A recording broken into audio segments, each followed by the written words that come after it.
الحمد لله نحمده ونستعينه ونستغفره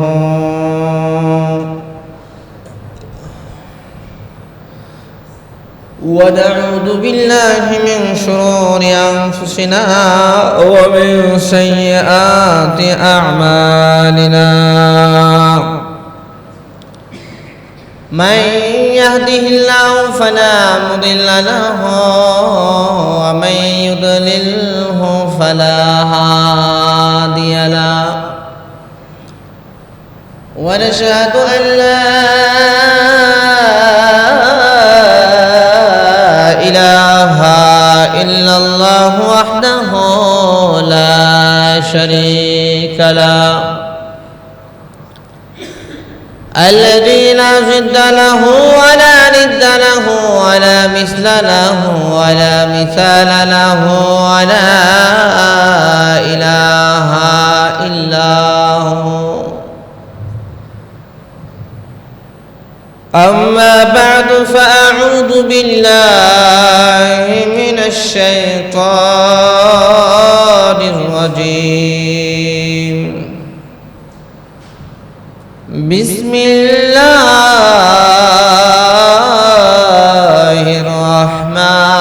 الرحمن الرحيم وما أرسلناك إلا رحمة للعالمين صدق الله العلي العظيم والصلاة والسلام على سيدنا وسندنا وحبيبنا وشفيعنا ومولانا محمد وعلى آله وأصحابه وبارك وسلم تسليما كثيرا وقال عليه الصلاة والسلام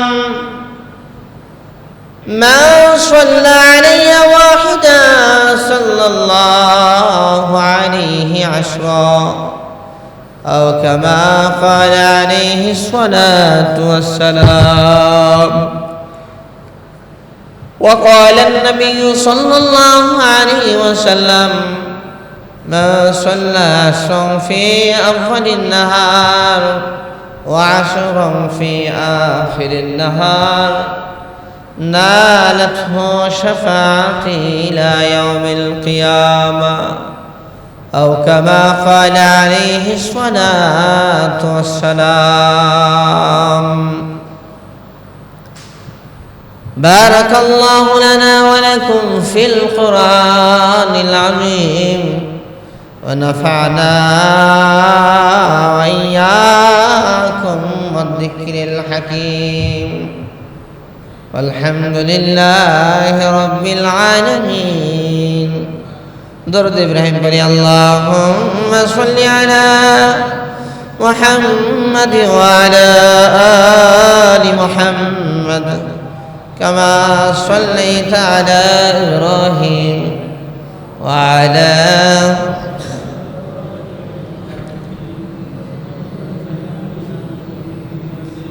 اللهم بارك على محمد وعلى آل محمد كما باركت على إبراهيم وعلى آل إبراهيم إنك حميد مجيد بلغ العلا بكماله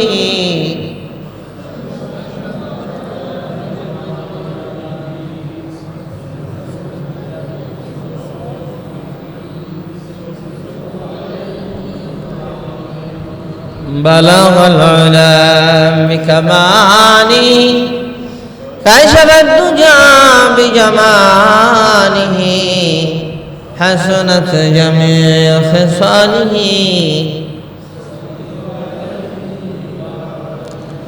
يا صاحب الجمال يا صاحب الجمال يا سيد البشر من وجهك المنير لقد نور القمر لا يمكن ثناء لا يمكن ثناء كما كان حقه بعد از خدا بزرگی تو یہ قصہ مختصر بلغ العلا بك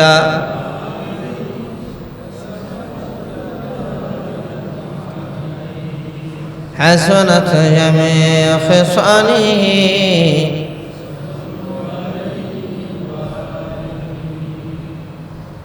آکس کے بدی نار درم خیر نیندو آکس کے بدی نار درم خیر نیندو سراقبتن در سر دینار درم کارو سراقبتن در سر دینار درم کارو خواہی متمتع شبی از نعمت دنیا خواہی متمتع شبی از نعمت دنیا با خلق کرم کن چو خدا بات کرم کار با خلق کرم کن چو خدا بات کرم کار ای سیر دعانا جبی خوشنا نماید ای سیر دعانا جبی خوشنا نماید معشوق من استا که من دیکھ تجشتاست معشوق من استا که من دیکھ تجشتاست আলহামদুলিল্লাহ কালিমাতুশ শুকর আদায় করছি মহান আল্লাহ তাআলার দরবারে যে আল্লাহ তাআলা আমাদেরকে সফরের 30 তারিখ আজকে জুমার দিন আগামী কাল থেকেই রবিউল আউয়াল মাস শুরু হয়ে যাবে সূর্য অস্ত যাবে আর রবিউল আউয়াল মাস শুরু আমাদেরকে একেবারে ঠিক রবিউল আউয়াল মাসের কাছাকাছি সময় একদিন আগে জুমার দিনে মসজিদে আসার বসার তৌফিক দিলেন কালিমাতুশ শুকর আদায় করছি আলহামদুলিল্লাহ হযরত ঈসা আলাইহিস সালাতু ওয়াস সালাম যাওয়ার পর দীর্ঘ একটা সময় দুনিয়ার জমিনে নবী রাসূল আসার একটা গ্যাপ হয়ে গেছে মানুষেরা মূর্তি পূজা দেবতা পূজা শিরিক আর কুফরের অন্ধকারে নিমজ্জিত ছিল চতুর্দিকে শুধু শিরিকের অন্ধকার কুফরির অন্ধকার জুলুমের অন্ধকার পুরা দুনিয়ার মানুষের মধ্যে যেমন একটা হতাশা অশান্তি জুলুম অন্যায় জোর জার মুলুক তার এবং মেয়েদেরকে জীবন্ত কবরে দাফন করার ইতিহাসও আছে মানুষ এত পাষাণ হয়ে গিয়েছিল বর্বর হয়ে গিয়েছিল এই চতুর্দিকের অন্ধকার দূর করে আল্লাহ সুবহানাহু ওয়া তাআলা দুনিয়ার জমিনে আলো বিস্তার করার জন্য পুরা পৃথিবীটাকে আলোকিত করার জন্য আলোকিত মানুষ শ্রেষ্ঠ মানুষ যেই মানুষের কোনো দৃষ্টান্ত হয় না, সর্বশেষ নবী, সর্বশ্রেষ্ঠ নবী জনাবে মুহাম্মদ আহমদ মুস্তাফা সাল্লাল্লাহু আলাইহি ওয়াসাল্লামকে পাঠানোর সিদ্ধান্ত আল্লাহ তাআলা নিলেন।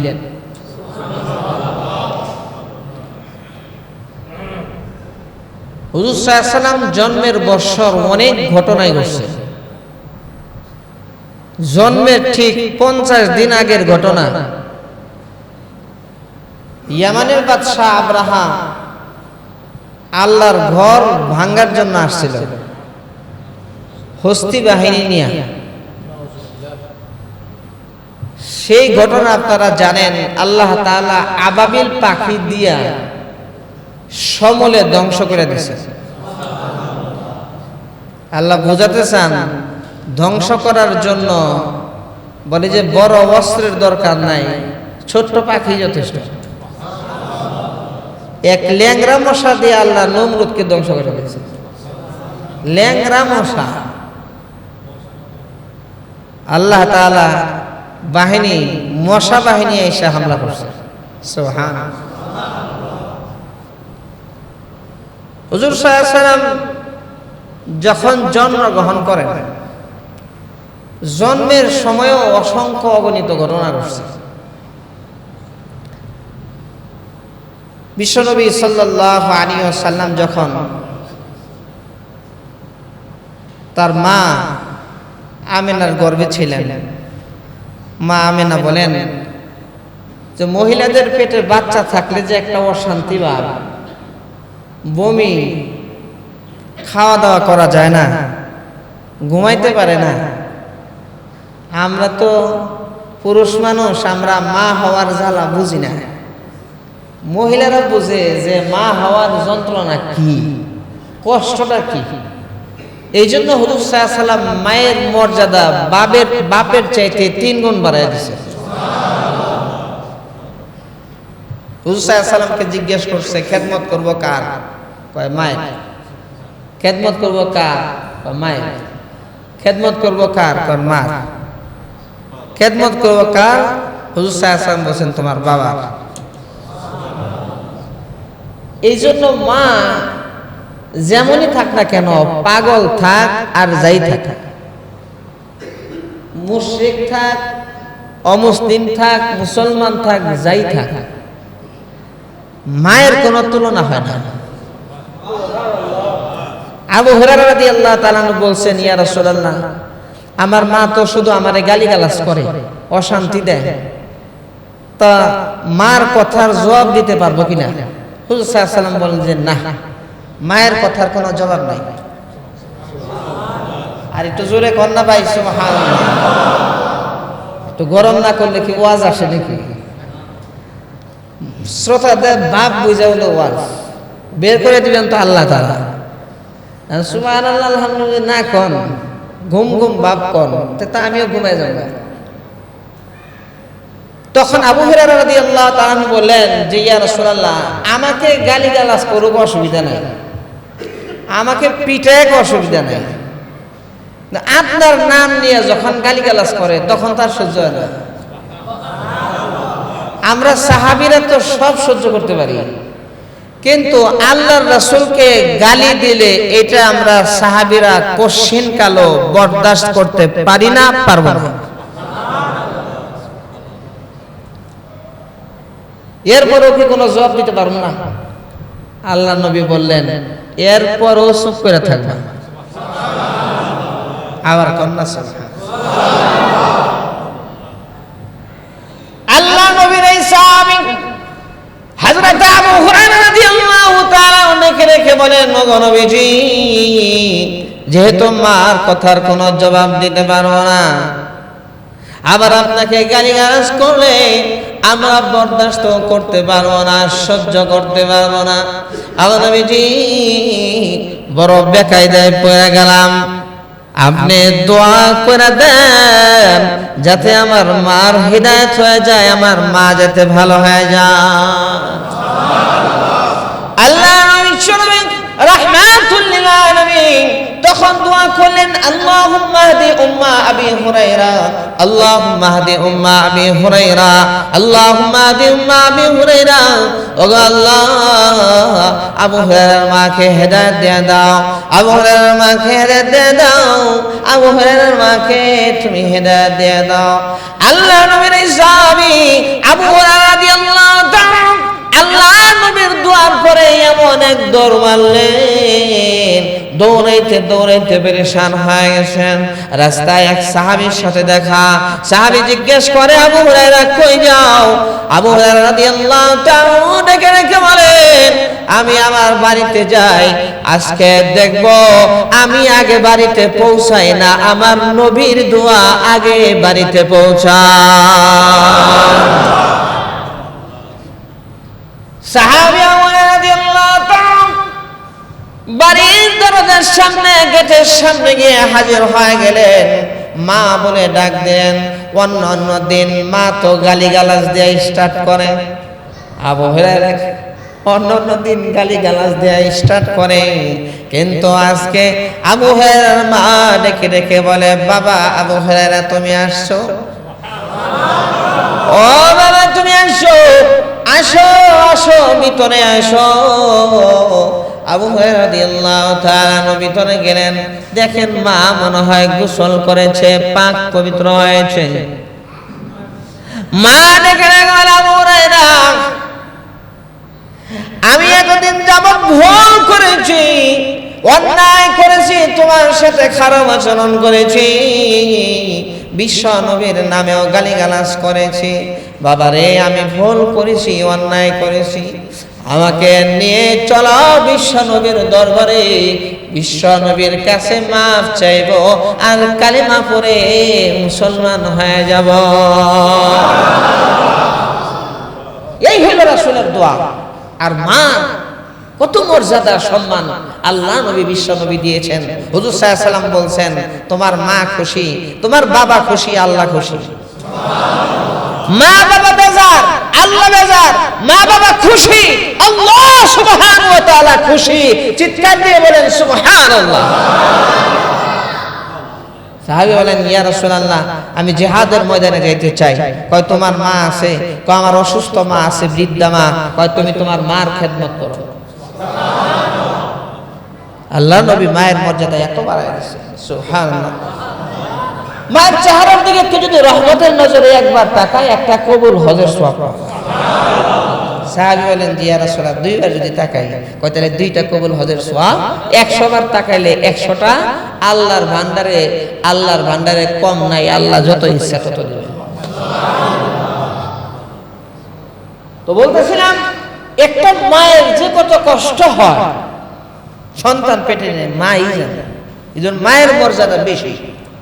কিন্তু হুজুর সাল্লাল্লাহু আলাইহি সাল্লামের মা বলতেছেন যে আমার সন্তান মুহাম্মদ সাল্লাল্লাহু আলাইহি সাল্লাম যখন আমার পেটে আসছে, অন্যান্য গর্ভবতী মহিলারা যেরকম কষ্ট করে, খাইতে পারে না, বমি আসে, ঘুমাইতে পারে না, আমার এরকম কোনো কিছু মনে হয় নাই, এরকম কোনো কিছু মনে হয় না। আল্লাহু আকবার। অন্যান্য মহিলাদের যেরকম কষ্ট হয়, আমার এরকম কষ্ট হয় না। আমার সন্তান যখন প্রসবের সময় হবে, অন্যান্য মহিলাদের প্রসব বেদনা ওঠে, আমার কোনো ব্যথা ওঠে নাই। বিশ্বনবীর জন্মের আগে আমার এমন হয়েছে, একটু তন্দ্রা তন্দ্রা ভাব, ঘুম ঘুম ভাব হয়েছে। কি ভাব? ঘুম ঘুম ভাব হয়েছে। বিশ্বনবীর জন্মের আগে ডানে তাকায় দেখি এক মহিলা, সুন্দর এক মহিলা বসে রয়েছে, বামে তাকায় দিয়ে আরেক মহিলা। ইয়াল্লাহ, এরা কি জিন না? আমি তো ভয় পেয়ে গেলাম, আপনারা কি? তখন ডান পাশের মহিলা বলতেছে, আমি হইলাম হযরত হাওয়া আলাইহিস সালাম। বাম পাশে যে সে বলতেছে, আমি হইলাম হযরতে আশিয়া আলাইহিস সালাম। আল্লাহ তাআলা আমাদেরকে পাঠিয়ে দিয়েছেন আপনার খেদমত করার জন্য। আল্লাহ নবীর যখন জন্ম হয়েছে, তখন খতনা অবস্থায় জন্ম হয়েছে, নার টাকা অবস্থায় জন্ম হয়েছে। আল্লাহ নবী যখন জন্ম হয়েছে, সাথে সাথে সেজদায় চলে গেছে। আল্লাহর নবীর যখন জন্ম হয়েছে পুরা দুনিয়া মনে হয় আলোকিত হয়ে গেছে। পারস্যের আপনি 1000 বছর যাবত অগ্নি পূজকেরা আগুন জ্বালায় রাখছিল, 1000 বছর যাবত রাসূলের জন্মের সাথে সাথে আগুন ধাপ করে নিভে গেছে। কাবা ঘরে কাফের মুশরিকরা অসংখ্য অগণিত মূর্তি দিয়ে বইরা রাখছিল, রাসূলের জন্মের সাথে সাথে মূর্তি সব উপর হয়ে পইরা হাত ভাঙ্গা পা ভাঙ্গা শুইরা একবারে খান খান হয়ে গেছে।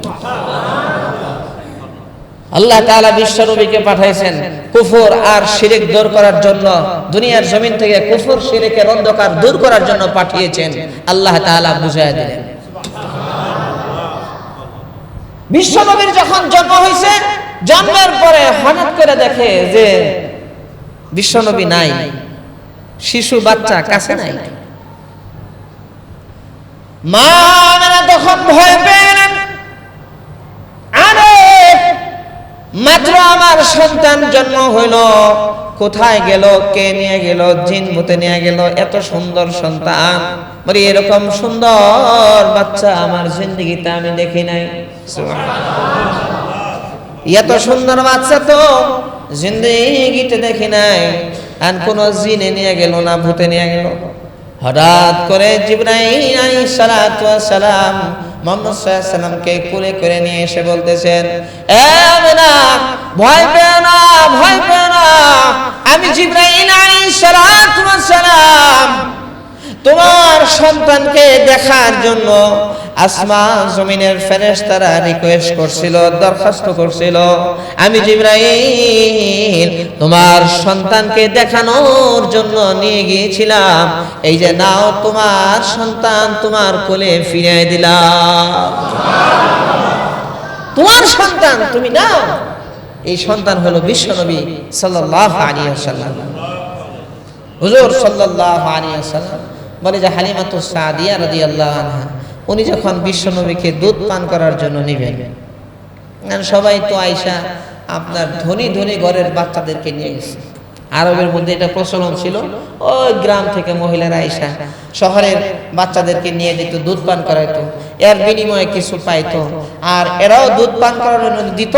গ্রামের পরিবেশে থাকবে আর গ্রামের মহিলাদের দুধ পান করবে, বাচ্চার গায়ের গঠন মজবুত হবে, ব্রেন ভালো হবে, সুস্থ শরীর হবে, আর গ্রামে খেলাধুলা করবে, হ্যাঁ এরকম দৌড়াদৌড়ি করবে, বলে যে ওইখানে গঠন ভালো হবে।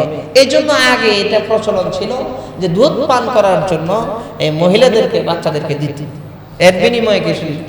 তো সবাই তো আয়েশা আপনার ধরে ধরে বাচ্চাদেরকে নিয়ে গেছে। হালিমাতুস সাদিয়া রাদিয়াল্লাহু তাআলা আনহা একটু পরে আসছে, আয়েশা দেখে আর কোনো বাচ্চা নেই। একজনে বললো যে একটা বাচ্চা এখনো আছে, একটা বাচ্চা আছে কিন্তু বাচ্চাটার বাবা নাই। বাচ্চাটার কি নাই? এতিম। হালিমাতুস সাদিয়া রাদিয়াল্লাহু তাআলা আনহা বলেন, যায় না পাওয়ার চাইতে একটা বাচ্চা নিয়ে যাওয়া ভালো, যাই দেখি। আর গেছে, যাওয়ার পরে মুহাম্মদ সাল্লাল্লাহু আলাইহি সাল্লামকে যখন হালিমাতুস সাদিয়া কোলে নিছেন, বলে যে আমার মনে হইলো এরকম বাচ্চা আমার জিন্দেগিতে আমার লাইফে দেখেও নাই, মনে হয় এরকম গল্প শুনি নাই। হালিমাতুস সাদিয়া রাদিয়াল্লাহু তাআলা বলেন, ও আমিনা, এত সুন্দর বাচ্চা আমার জিন্দেগিতে কোনোদিন দেখি নাই, এরকম সুন্দর বাচ্চার গল্প কাহিনীও তো কোনোদিন জিন্দেগিতে শুনি নাই। মা আমিনা দেখে দেখে বলে, আলিমা তুমি যেরকম বলতেছো আমি এরকম বলতেছি, আমার এই মুহাম্মাদের মতো সুন্দর বাচ্চা আমার জিন্দেগিতে আমি দেখি নাই।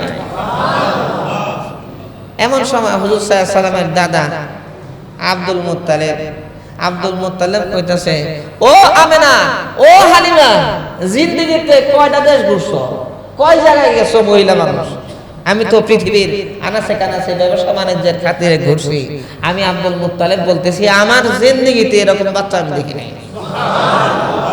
এত সুন্দর বাচ্চা, আমার নাতি যে এত সুন্দর, এরকম আমি আমার জীবনে দেখি নাই। জিবরাইল আলাইহিস সালাতু ওয়াস সালাম আয়েশা বলতেছেন, ও হালিমা, ও আমেনা, তোমরা কইতেছো এত সুন্দর বাচ্চা দেখো নাই? ও আব্দুল মুত্তালিব, তুমি কয়টা দেশ গেছো? আমি জিবরাইল পৃথিবীর সৃষ্টির পর থেকে আসমান জমিনে কতবার নামতাছি আর উঠতাছি দেখতাছি, আমার জিন্দেগিতে, আমি জিবরাইলের জিন্দেগিতে এরকম সুন্দর মানুষ আমি দেখি নাই। আল্লাহ সুবহানাহু ওয়া তাআলা দেখে দেখে বলেন, ও জিবরাইল, আরে জিবরাইল, ও আব্দুল মুত্তালিব, ও হালিমা, ও আমেনা, তোমরা শুধু বলার কারণে আমার নবীর শান মর্যাদা আদায় হবে না। আমি আল্লাহ তাআলা বলতেছি, আমার বন্ধু মুহাম্মদকে এত সুন্দর করে আমি আল্লাহ বানাইছি, আমি কুল কায়নাতের কোনো কিছু এত সুন্দর করে বানাই না। আল্লাহ রাব্বুল আলামিন বলেন, আমার বন্ধুকে আমি এত সুন্দর করে বানাইছি। তো হুজুর সাল্লাল্লাহু আলাইহি সাল্লামের জন্ম হলো, জন্মের পর হালিমাতুস সাদিয়া রাদিয়াল্লাহু তাআলা আনহা বলে যা আসছে নিয়ে যাওয়ার জন্য। হালিমাতুস সাদিয়া বলেন, আমি যখন বাচ্চাটাকে কোলে নিলাম, আমার মনে হলো আমার গায়ে আগের চাইতে অনেক গুণের শক্তি বেড়ে গেল। আর আমার উট ছিল দুর্বল, নেড়া মার্কা উট, এত দুর্বল, সবার পিছনে পড়ে, যার কারণে তো আমার আসতে দেরি হয়েছে। এই বাচ্চা নিয়ে যখন নাকি আমি উটের পিঠে বসলাম, আর উটের যে কি হইলো আল্লাহ জানে, এমন ভাবে চলতে আরম্ভ করলো, সবার আগে যায়। সবাই আমারে বলতেছে, হালিমা কি হইলো তোমার উঠে, সবার আগে যেতেছে। হ্যাঁ, তুমি বাচ্চা পাইছো নাকি? বাচ্চা আনছো? বলে যে হ্যাঁ। দেখি, দেখে, কই আল্লাহ, এত সুন্দর বাচ্চা, আমরা তো ভুল করলাম, আমরা তো পরে আনলেই ভালো হতো। হালিমাতুস সাদিয়া রাদিয়াল্লাহু তাআলা আনহা বলেন যে মুহাম্মদ সাল্লাল্লাহু আলাইহি সাল্লাম আমি যতদিন দুধ পান করাইছি, এক পাশের দুধ উনি পান করছেন, কখনো অন্য পাশের দুধ পান করেন নাই। আমার আরেকটা বাচ্চা ছিল, সেই বাচ্চার জন্য, তার ভাইয়ের জন্য রেখে দিয়েছে। আমি অনেকবার ট্রাই করছি, চেষ্টা করছি আরেক পাশে দুইটা দুধ পান করানোর জন্য, অনেক আদর না, ওই এক পাশে। হুজুর সাল্লাল্লাহু আলাইহি সাল্লাম শিশু বাচ্চা থাকাকালীন এরকম ইনসাফ কায়েম করছেন। এত ইনসাফ ছিল রাসূলের, হুজুর সাল্লাল্লাহু আলাইহি সাল্লামের কেমন ইনসাফ ছিল দেখেন। তো এই জন্মের সময় যে ঘটনাগুলা ঘটছে, এই ঘটনাগুলা ওয়াজ কইরা বোঝানো যায়, আপনারাও শুনতে পারবেন, অনেক সুন্দর সুন্দর ঘটনা। কিন্তু এই ঘটনার উপরে কি আমল করা সম্ভব? কোন মহিলা আমল করতে পারবো যে আমার জন্মের সময় প্রসব বেদনা হবে না, আমার পেটে বাচ্চা থাকাকালীন কোনো খারাপ লাগবে না, বমি আসবে না, আমল করা সম্ভব? কথা কয় না, আমল করা সম্ভব? এগুলো ওয়াজ করা সম্ভব, ওয়াজ শোনা সম্ভব, কিন্তু আমল করা তো সম্ভব না। আমল করা সম্ভব কি? হুজুর সাল্লাল্লাহু আলাইহি সাল্লাম নামাজ পড়ছেন কেমনে, রাসূল রোজা রাখছেন কেমনে, রাসূল ওযু করছেন কেমনে, রাসূল ঘুমাইছেন কিভাবে, রাসূল ব্যবসা বাণিজ্য করেছেন কিভাবে, রাসূল রাজনীতি করেছেন কিভাবে, এইগুলা না, এগুলা আলোচনাও সম্ভব, আমলও সম্ভব। কথা ঠিক না বেঠিক? এগুলা আলোচনাও সম্ভব, পালন করাও সম্ভব। তো মিলাদুন নবী অর্থ হলো রাসূলের জন্ম, জন্মের আলোচনা করা যায়, কিন্তু মিলাদুন নবী জিন্দেগিতে পালন করা সম্ভব না। কথা ঠিক না বেঠিক? মিলাদুন নবীর নাম দিয়া, মিলাদুন নবী পালন করার নাম দিয়া মিষ্টি জিলাপি খাইব আর মিলাদুন নবীর মিছিল করব, নামাজ রোজার খবর নাই। বিশ্ব নবী যে নামাজ পড়ছেন, জিন্দেগির শেষ মুহূর্ত পর্যন্ত কখনো নামাজ কামাই দেন নাই, নামাজ বাদ দেন নাই। দুইজন সাহাবীর কাঁধে ভর করে পা শেষরে নামাজে জামাতে হাজির হয়ে গেছেন, এই খবর, এগুলার খবর নাই। আর বছরে একবার খালি মিলাদুন নবী আইলে রাস্তায় আনন্দ মিছিল করব আর মিষ্টি জিলাপি খাইব, আর পুরা বছর খবর নাই। কথা ঠিক না বেঠিক? জানে সিরাতুন নবী, রাসূলের জীবনী অনুসরণ করতে গেলে, জিন্দেগি অনুসরণ করতে গেলে ভেজাল, সমস্যা। ওর শেষ সুবিধা হলো মিলাদুন নবী পালন করি, মিষ্টি জিলাপি খাই, একদিন মিছিলে নামি, মানুষ তো সহজ চায়। কথা ঠিক না বেঠিক? তো সিরাতুন নবী হলো রাসূলের একবারে পুরা জিন্দেগি। সুবহানাল্লাহ কন্যা। হুজুর সাল্লাল্লাহু আলাইহি ওয়াসাল্লাম কিভাবে কথাবার্তা বলেছেন, হুজুর সাল্লাল্লাহু আলাইহি ওয়াসাল্লাম কিভাবে চলেছেন, হুজুর সাল্লাল্লাহু আলাইহি ওয়াসাল্লাম কোন কোন খানা পছন্দ করেছেন, রাসূলের জামা কাপড় কেমন ছিল, হুজুর সাল্লাল্লাহু আলাইহি ওয়াসাল্লামের কথাবার্তা কেমন ছিল, এই সব কিছু হাদিসের মধ্যে আছে। আর জোরে কন্যা সুবহানাল্লাহ। সব কিছু সংরক্ষিত, সাহাবায়ে কেরাম এগুলা সব বর্ণনা করছেন। তাহলে বুঝতে পারলাম যে মিলাদুন নবী 12 রবিউল আউয়াল সোমবার বিশ্ব নবীর জন্ম, সুবহে সাদিকের সময়। সুবহানাল্লাহ, একটু জোরে কর। পিছনের বাইরে কি সুবহানাল্লাহ বলবেন না কালকে বলবেন? বাকি রেখে দেন, কালকে করেন। তাহলে সুবহানাল্লাহ জোরে কর। 12 রবিউল আউয়াল সুবহে সাদিকের সময় সোমবার বিশ্ব নবীর জন্ম। সুবহে সাদিক হইল কে? আল্লাহ রাব্বুল আলামিনকে দিন দেখে দেখে বলে, গো আল্লাহ, আপনি তো বিশ্ব নবীকে পাঠাবেন, আমি দিন দরখাস্ত করতেছি, আমার মধ্যে পাঠায়েন, ভাগ্যবান হয়ে যাব। আমি দিন, আমি আলোকিত, আমার মধ্যে পাঠাইলে ভালো হয়। আল্লাহ দরখাস্ত করি। রাত্র ডেকে ডেকে বলে, আল্লাহ, আমি রাতের অন্ধকার হলে কি হবে? অন্ধকারের মধ্যে কত আল্লাহওয়ালা মানুষ, ভালো ভালো ভালো কাজ করে। আল্লাহ, আমাকে আপনি বেইজ্জত করেন না, আমার মধ্যে বিশ্ব নবীকে পাঠান। আল্লাহ বলেন, ও রাত, ও দিন, তোদের দুইজনের দরখাস্ত আমি কবুল করলাম। আমি আল্লাহ পরিপূর্ণ রাত্রেও না, পরিপূর্ণ দিনেও না, আমি আল্লাহ সুবহে সাদিকের সময়, কিছু ফর্সা কিছু অন্ধকারের সময়, আমি আল্লাহ বিশ্ব নবী রাহমাতুল লিল আলামিনকে পাঠিয়ে দিলাম। রাসূলের জন্ম যেই দিন, ইন্তেকাল ওই দিন। রাসূলের জন্ম যেই দিন, ইন্তেকাল একই দিন। রাসূলের জন্ম নিয়ে কিছু কথাবার্তা থাকলো, তখন তো এত লেখা সংরক্ষণ করা এরকম, ইনি যে বিশ্ব নবী হবে প্রথমে তো কেউ বুঝে নাই, নাকি বুঝতে পারছে? রাসূলের ইন্তেকাল তো সোয়া লক্ষ সাহাবায়ে কেরাম তখন ছিলেন, তাদের সামনে হয়েছে। বিশ্ব নবী তখন জীবিত। তো রাসূলের ইন্তেকাল যে 12 রবিউল আউয়াল, এতে কোনো সন্দেহ নাই।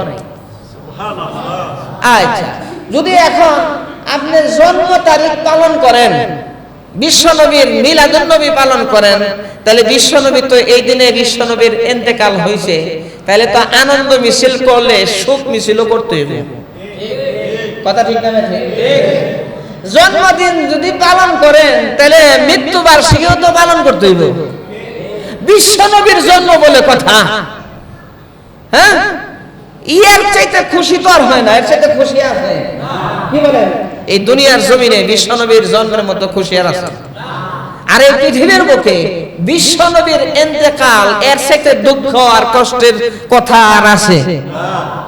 তাহলে একদল আনন্দ মিছিল করব, মিষ্টি জিলাপি খাইব, আরেক দল কালো পতাকা লয়া নামবো আর শোক মিছিল করব। দুই মিছিল একত্র হইয়া কিলাকিলি আর মারামারি লাগলো। কথা ঠিক না? এই জন্য আল্লাহ তাআলা বুঝাইতে চান, আমার নবীর জন্ম যেই দিন, ইন্তেকালও একই দিন। এর মানে হলো জন্মদিনও নাই, মৃত্যু বার্ষিকীও নাই, এগুলা পালন কইরা তোরা কিলাকিলি করিস না। আমার নবীকে ফলো করার জন্য পাঠাইছি। আমার রাসূল কিভাবে আমল করছেন, আমার নবী কিভাবে রাজনীতি করছেন, আমার নবী কিভাবে ব্যবসা বাণিজ্য করছেন, আমার নবী কিভাবে কথাবার্তা বলছেন, আমার নবী কিভাবে ঘুমাইছেন, আমার নবী কিভাবে খাইছেন, আমার নবী কিভাবে নামাজ পড়ছেন, আমার নবী কিভাবে ওযু করছেন, কিভাবে গোসল করছেন, কিভাবে জীবন যাপন করেছেন, এইগুলাকে ফলো করার জন্য আমার রাসূলকে পাঠাইছি। আমার রাসূলকে এই জন্য পাঠাই নাই যে তোমরা মিলাদুন নবী পালন করে মিষ্টি জিলাপি খাইবা, বছরে একবার মিছিল করবা, বা আমার নবীর ইন্তেকাল উপলক্ষে শোক মিছিলে নামবা, দুঃখ একদিন কইরা আর পুরা বছর ঘুমায় থাকবা। কথা ঠিক না? ঠিক। এই জন্য ইসলামের বিধান অনুযায়ী জন্ম বার্ষিকীও নাই, মৃত্যু বার্ষিকীও নাই, দুইটাই হারাম। ইসলামে দুইটাই হারাম, জন্মদিন পালন করা, মৃত্যুবার্ষিকী পালন করা, দুইটাই কি কথা কয় না, হালাল না হারাম? এই যে কথাটা রাইখে দিলাম, এটা সারা জীবন মনে রাখবে। এখন আসেন বিশ্বনবী সাল্লাল্লাহু আলাইহি ওয়াসাল্লাম হালিমাতুস সাদিয়া রাদিয়াল্লাহু তাআলা বলেন যে যখন বিশ্বনবী আমার বাসায় আমি নিয়ে আসলাম, এত বরকত, এরকম বরকত আমার জীবনে আমি দেখিনি। ও এটা ছিল একবারে দুর্বল, এটা শক্তিশালী। আমার যে ওর ছিল, আমার যে বকরি ছিল, এগুলোর মধ্যে এত বরকত হওয়া আরম্ভ হইল, আমি অবাক হয়ে গেলাম। আশ্চর্যের বিষয় হলো এই ছোট বাচ্চাটার সাথে আকাশের যে চাঁদ, এই চাঁদও খেলাধুলা করত। মা আমি আকাশের চাঁদের দিকে তাকায় দেখি, আকাশের চাঁদ এত কাছে চলে এসেছে, মনে হয় হাত দিয়ে ধরা যাবে। আমার মোহাম্মদ ডান দিকে তাকান, আর চাঁদ ডান দিকে চলে যায়, বাম দিকে ঘুরে আবার বাম দিকে আসে। আমার নবী বলে যে আমার সন্তান মোহাম্মদ যেরকম করেন, চাঁদও এরকম করে। আব্বাস রাদিয়াল্লাহু তাআলা হুজুর সাল্লাল্লাহু আলাইহি ওয়াসাল্লামের চাচা আল্লাহ রাসূল কে জিজ্ঞেস করতেছেন যে ইয়া রাসূলুল্লাহ, আপনি ছোট থাকাকালীন চাঁদ এরকম করতো কেন? তখন তার আপনার প্রশ্ন করুন যায় না, অন্য কারো তো প্রশ্ন চিন্তা করলাম, আপনি বড় হইলে প্রশ্ন করুন। তা আপনার কি মনে আসেনি? বাতিদা রেজি গায় যে আপনার কি মনে আসেনি চাঁদ এরকম করতো? মনে আসে। এটা কেন করতো? আল্লাহ তাআলা ওইটাকে আমার খেলার সঙ্গী বানাইছে। খেলার সঙ্গী বানিয়ে দিয়েছেন হুজুর সাল্লাল্লাহু আলাইহি ওয়াসাল্লাম। সুবহানাল্লাহি ওয়া বিহামদিহি। মক্কার মধ্যে দীর্ঘদিন বৃষ্টি হয় না। আব্দুল মুত্তালিব বলতেছে কালকে বৃষ্টি হবে। সবাই অবাক, বৃষ্টি হয় না? আব্দুল মুত্তালিব বৃষ্টি না হয় কি এই সম্ভব? আব্দুল মুত্তালিব উনি ওনার নাতি মুহাম্মদ সাল্লাল্লাহু আলাইহি সাল্লামকে কোলে করে আয়না, কোলে করে নিয়ে এসে কাবা ঘরের সামনে দাঁড়ায় উপরের দিকে তাকায়, ও আসমানের মালিক, আমার নাতির উসিলায় বৃষ্টি দাও। এই কথা বলতে দেরি হয়েছে আর বৃষ্টি নাযিল হইতে দেরি হয় না। এত অবাক করা ঘটনা। সুবহানাল্লাহি ওয়া বিহামদিহি, সুবহানাল্লাহিল আযীম, আল্লাহু আকবার। এইজন্য আল্লাহ তাআলা বলেন ওমা আরসালনাকা ইল্লা রাহমাতাল লিল আলামিন।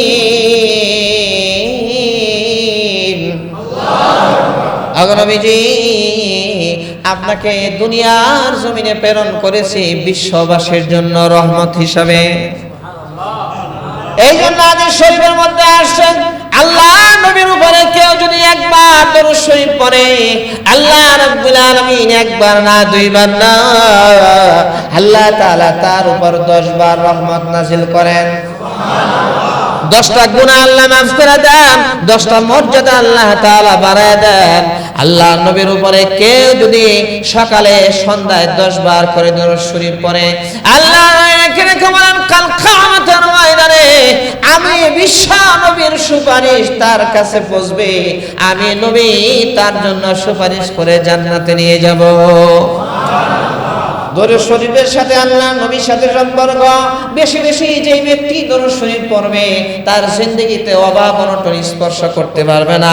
বেশি বেশি দরুদ শরীফ পড়লে বলে যে তার জিন্দেগিতে কষ্ট ক্লেশ আসবে না, দুশ্চিন্তা আসবে না, পেরেশানি আসবে না।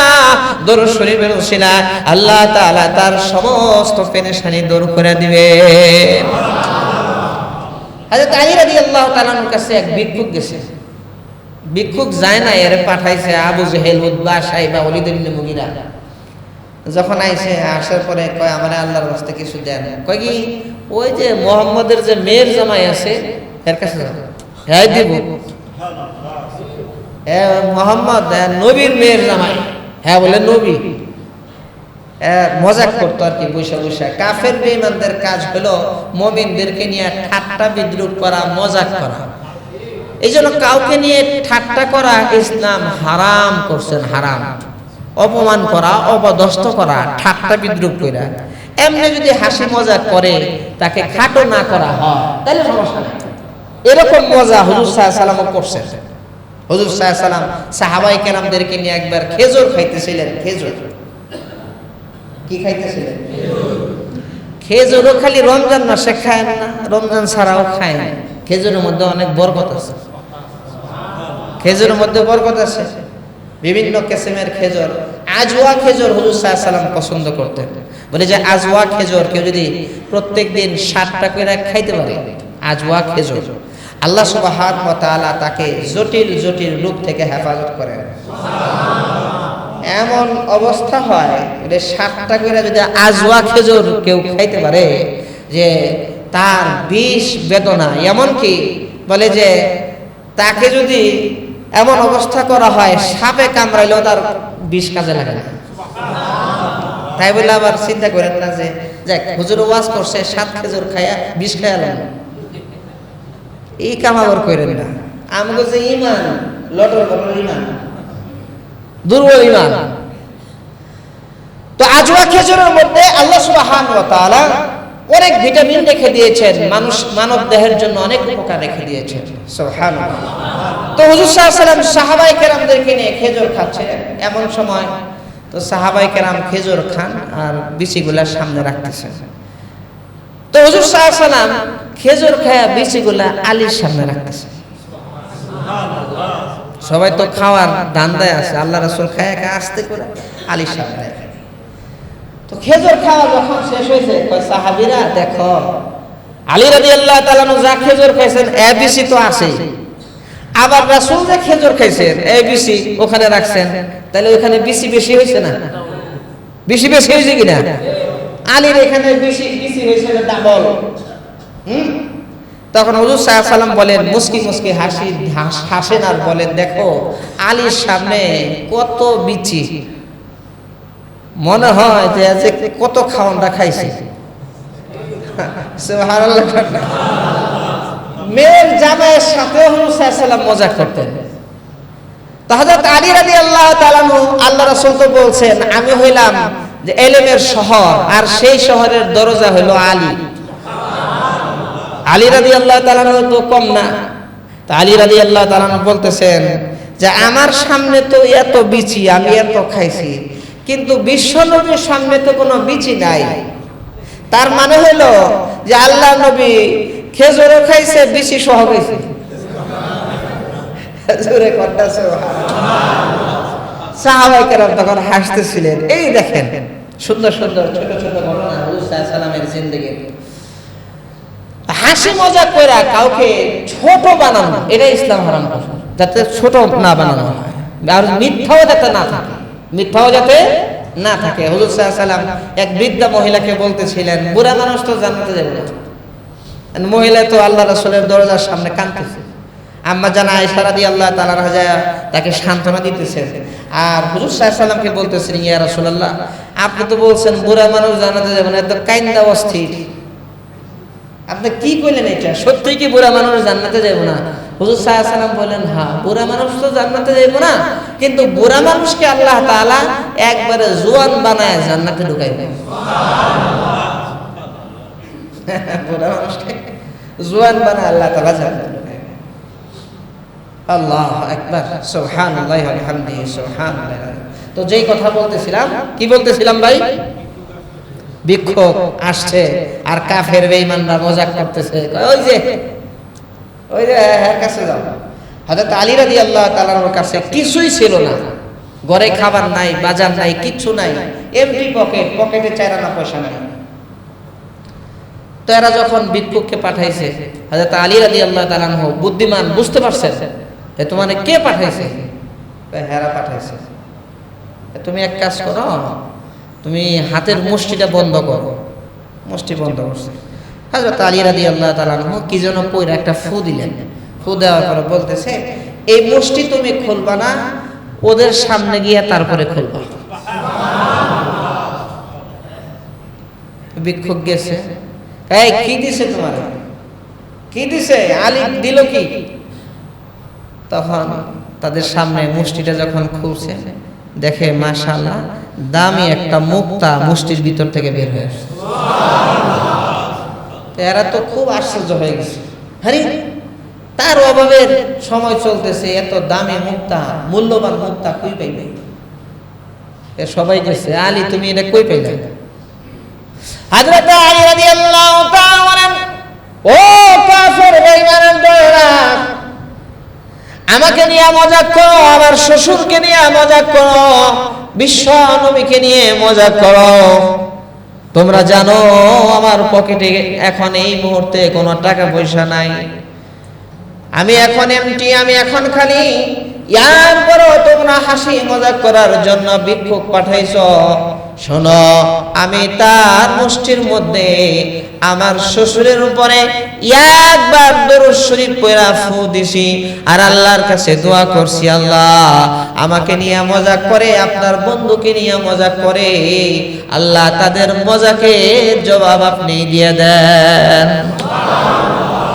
আল্লাহ তাআলা দরুদ শরীফের উসিলায় মুক্তা বানায় দিয়েছেন। সুবহানাল্লাহ। এই জন্য ভাই দরুদ শরীফ পড়লে তার অভাব থাকবে না। প্রত্যেক দিন বেশি বেশি দরুদ শরীফ পড়বেন। 1000 বার করে দরুদ শরীফ পড়তে পারলে আরো ফায়দা। বলে কোন ব্যক্তি যদি 5 ওয়াক্ত নামাজ পড়তে পারে, সুন্নত তরিকায় জিন্দেগি যাপন করতে পারে, আর দৈনিক 1000 বার করে দরুদ শরীফ পড়তে পারে, বুজুর্গানে দিন বলেন কোন এক রাত্রিতে আল্লাহ রাসূলকে সে স্বপ্নে আপনার জিয়ারত লাভ করবে। সুবহানাল্লাহ। স্বপ্নে সাক্ষাৎ লাভ করবে আল্লাহ রাসূলের। সুবহানাল্লাহ। এই জন্য বেশি বেশি দরুদ শরীফ পড়া। তো বলতেছিলাম ভাই, রবিউল আউয়াল মাস শুরু হইতেছে। রবিউল আউয়ালের শিক্ষা এটা নিব যে রাসূলের জিন্দেগি আমরা গ্রহণ করি। হুজুর সাল্লাল্লাহু আলাইহি সাল্লাম কিভাবে নামাজ পড়ছেন, হুজুর সাল্লাল্লাহু আলাইহি সাল্লাম কিভাবে রাজনীতি করছেন, হুজুর সাল্লাল্লাহু আলাইহি সাল্লাম কিভাবে ব্যবসা বাণিজ্য করছেন, হুজুর সাল্লাল্লাহু আলাইহি সাল্লাম আমলগুলো কিভাবে করছেন, রাসূলের ফ্যামিলির সাথে রাসূলের কেমন সম্পর্ক ছিল, মা বাবার সাথে কেমন সম্পর্ক ছিল, কেমন আচরণ ছিল। হুজুর সাল্লাল্লাহু আলাইহি সাল্লাম তো বাবা দেখেন নাই, কিন্তু হুজুর সাল্লাল্লাহু আলাইহি সাল্লাম মা আমেনাকে দেখছেন। হালিমাতুস সাদিয়া রাদিয়াল্লাহু তাআলা আনহা বলে একবার সাহাবায়ে কেরাম বসা, আল্লাহ রাসূল সেখানে বসা, এক বৃদ্ধা মহিলা আসছে। হুজুর সাল্লাল্লাহু আলাইহি সাল্লাম বলতেছেন, সাহাবীরা তোমরা এখন উঠে এখান থেকে চলে যাও, আমি ওনার সাথে কথা বলবো। এরপরে হুজুর সাল্লাল্লাহু আলাইহি সাল্লাম বৃদ্ধা মহিলাকে বসতে দিলেন এবং নিজের রুমাল বিছায়া দিলেন। সাহাবায়ে কেরাম আশ্চর্য হয়ে গেলেন যে একজন বৃদ্ধা মহিলাকে এত সম্মান করলেন হুজুর সাল্লাল্লাহু আলাইহি সাল্লাম, যে নিজের রুমাল বিছায়া দিলেন এবং তার সামনে এত আদবের সাথে বসছেন আর সুন্দর ছোট ছোট করে কথা বলতেছেন। সাহাবায়ে কেরাম দূর থেকে বলা বলি শুরু করছে যে মহিলাটা কি, তাকে এত সম্মান করতেছে। বলে যে মহিলা যখন চলে গেছে, হুজুর সাল্লাল্লাহু আলাইহি সাল্লামকে সাহাবায়ে কেরাম জিজ্ঞেস করছে যে ইয়া রাসূলুল্লাহ, ওই বৃদ্ধা মহিলাটা কে ছিল? হুজুর সাল্লাল্লাহু আলাইহি সাল্লাম তখন বললেন, শোনো, ওই বৃদ্ধা মহিলা হলো আমার মা হালিমাতুস সাদিয়া। সে হলো আমার মা। এই জন্য ভাই মা বাবাকে সম্মান করবো, ইজ্জত করবো, মা বাবার সাথে কখনো বেয়াদবি করবো না। মনে থাকবে না ইনশাআল্লাহ? বেয়াদবি যদি করে থাকি মাফ চাই না। আব্বা আম্মার সাথে বেয়াদবি করবো না, আব্বা আম্মার খোঁজ খবর নেব। এটা মনে রাখতে হবে যে মা বাবা হলো আল্লাহ তাআলার পরে, বিশ্ব নবীর পরেই হলো মা বাবার সম্মান। মা বাবার সম্মান আল্লাহ তাআলা উপরে দিয়েছেন সবার। এই জন্য মা বাবার হক আদায় করব। আল্লাহ তাআলা আমাদের সবাইকে তৌফিক দেন, আমিন। ভাই মসজিদের